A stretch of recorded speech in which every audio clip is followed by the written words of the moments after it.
Ang South Korean entertainment industry ay hindi kumpleto kung wala ang naggagandahang artista nito. Sa kanilang maladyosang muka at katawan ay siguradong mapupukaw nila ang atensyon ng sinuman. At ang numero 1 pagdating sa Korean standard of beauty ay walang iba kundi ang iconic trio na Taehae. Si Kim Tae-hee ang tinaguriang beauty of the century ng South Korea. Siya din ay binansagan na national treasure dahil sa kanyang outstanding visuals, partikular na ang big round eyes niya.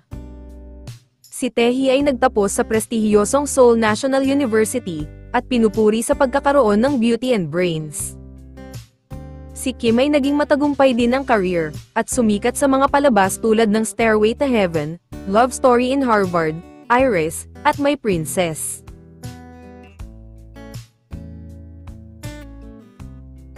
Si Song Hye Kyo ay itinuturing na isa sa pinakamagandang babae sa buong mundo. Siya ay naging popular sa pagkakaroon ng elegant natural beauty at plump lips.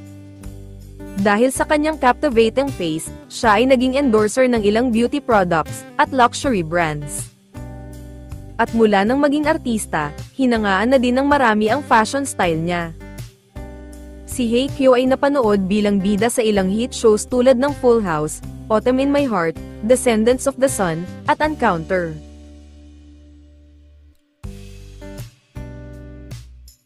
Si Jun Ji-hyun o Gianna Jun ay gumawa agad ng deep impressions dahil sa kanyang innocent looks noong kanyang debut. Sa kanyang model-like figure at long hair, nakilala siya bilang top beauty at Korea's sweetheart. Lumipas man ang mahigit 2 dekada, tila hindi pa rin nagbago ang itsura niya, at napanatili pa rin ang kanyang fresh-faced image.